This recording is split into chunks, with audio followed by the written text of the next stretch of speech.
podcast. If y'all been tuned in, man, I told you I just got back to looking into a lot of documentaries.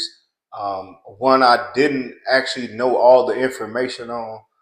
I seen it a couple years ago, and it's a touchy situation because it always comes down to just the whole situation. As I get into it, you'll see what I'm talking about. But it's one of the biggest problems in the world, and it's just the whole racist bullshit that goes on in America. Um, I believe this is one of those cases, and justice still hasn't been served. So I know the family is still fighting for justice with this situation. But I just wanted to speak on it because I ran into it on Tubi, and it is called Finding Kendrick Johnson. If y'all don't remember, back in 2013, it was a 17-year-old boy named Kendrick Johnson um, from Atlanta. No, not Atlanta. I take that back. From I can't think of what part of Georgia. It's on here somewhere, but he is from Georgia, and he was found rolled up inside of a gym mat in 2013. Now, as I go down the list, I just want to tell y'all some of the things that stand out to me, and then I want to tell you overall what I think happened, and I still don't understand why justice isn't served because most of the stuff it just seems like it's a dead giveaway that something foul happened. So as the story goes, 17-year-old like I said, he was found dead, wrapped up inside of a gym mat. The mats, or if you know, like in high school or whatever, they got the mats up in the room where they're laying down or they standing straight up. What was told was that he dropped his shoe inside of the rolling mat, and he tried to go inside the rolling mat to grab his shoe. And they said what he pretty much did was, I can't think of the actual term or what it's called, but they said that he he suffocated. He couldn't. He was trying. The mat was so tight that the lower he got to get to the shoe, he suffocated because he couldn't move. And to me, it's like, just based off of that, it was like it's no way that anybody could believe that this could possibly happen. And then on the video on the documentary, they're showing the actual pictures of how his body was, and everything just looks like it was set up. A couple of things that happened. The local authorities, they ruled it an accident. They said he fell and reaching for a shoe, but his family said like that don't even sound right. It don't make sense. They had a couple of his friends on there, and they was talking about how like they usually meet up in that area or stuff like that. And fast forward, at some point, with the story not making sense, they end up um, after being buried, they end up bringing him back up again for a second autopsy. And this time they find out that the signs on him, like, because his face was kind of like swelled up and stuff as if something happened to him. They said it was a blunt force trauma. So it's like, okay, now how did you go from when y'all reported it saying that he just slipped and fell inside of the mat and suffocated to now all of a sudden when they bring him back up, they see that his face was still swollen and everything. It's like, no, this was blunt force trauma. Why is everybody really believing that he just fell in his mat? Now on the video, they show you the size of the mat, they show you how tall he is, his height, and how tall the mat is. I think the mat was like 6 foot. I think he was like 5'10". So they saying it's no way that the way his body was, the way that his shoulders or body was, that he can fall down in that mat. Or he wouldn't even think about trying to crawl through the mat to get a damn shoe. Um, what people were saying, like the family said, it's so much to this. I just want to bring light to it. Um, the family believed it was a cover up because the whole situation was they didn't know how he got in this situation, but they had videos as well.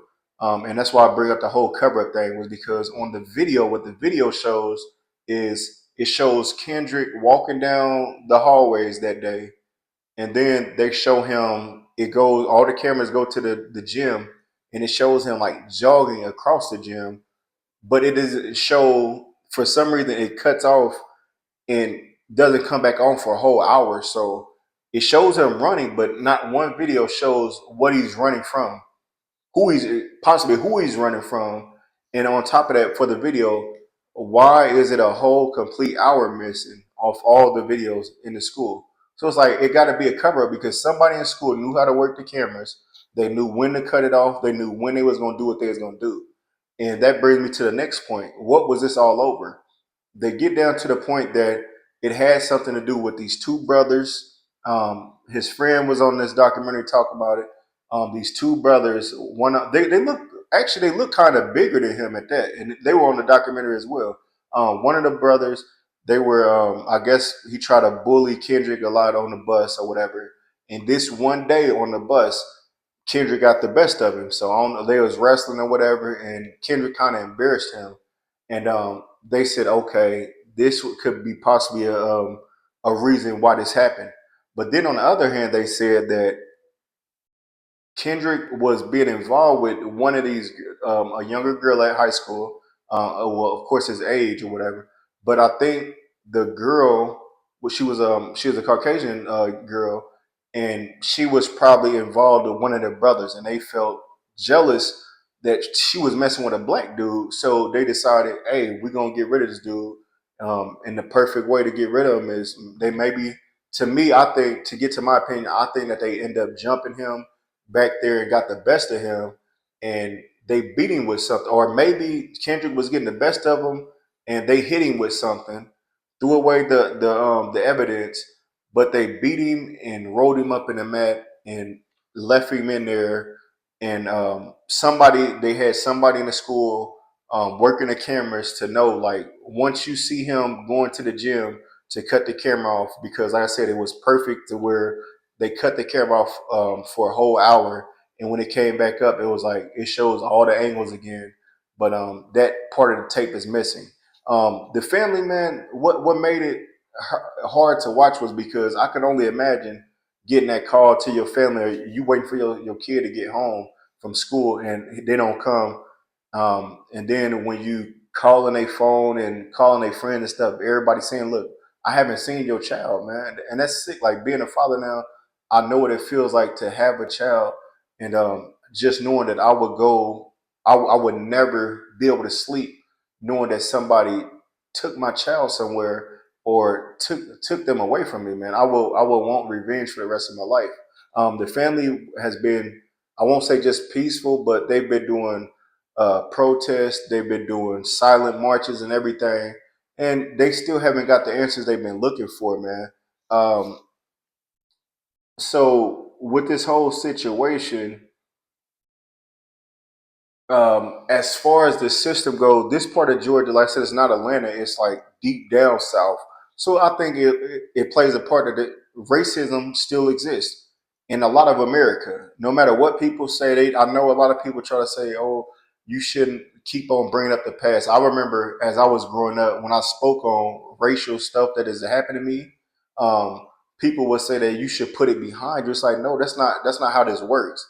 If you're acting racist towards me, or you say any racist shit to me, we can't be cool. We'll never be friends because I know how you feel about just not me, but my culture, which is corny because, like, yes, it was a part in life where our ancestors were slaves. We had white masters, which is crazy to fast forward now and for them to act like we still are a threat to them when we just trying to live our life and show love to our family and live like everybody else. We want to be rich and stuff too, but every time we try to do that, we have to deal with bullshit. And I just don't believe, like, when it comes to school, when you go to school, kids should be there for their education. They shouldn't have to deal with racism or people being jealous of them just because a girl don't like you and stuff like. And honestly, that may not be true, but it was a couple of stories that happened, and it makes perfect sense why you would try to hurt somebody and know that you can get away with it for the most part. And even when the young dudes was talking, the brothers was talking on the documentary, you can just feel like they lying, they're hiding something. Like, you know how you talking to somebody and they get the, like, looking all over the place, or they can't look at you in your eyes and stuff. That's just, I don't know. To me, it screams that you're a liar. But anyways, with this documentary is very touching, man. It hurt, man, because like I said, that could be anybody. That could have been me at 17 or something like that. That could be one of my nephews or something like that. Not trying to put them in that situation, but this can be your child one day. They could be in a situation. Um, I just believe that in this life, man, we have to encourage each other to treat each other with respect um, at all times until you get disrespected. Once you get disrespected, you got to know to walk away from the situation. It's not worth it. But when it comes to racism, even this goes for every race. Like even like with black families, I know like I've come up with, oh, you better not bring home no white girl and stuff like that. And then you could go to a white family and they probably teaching the same thing in their home. Don't bring no black people up in this house.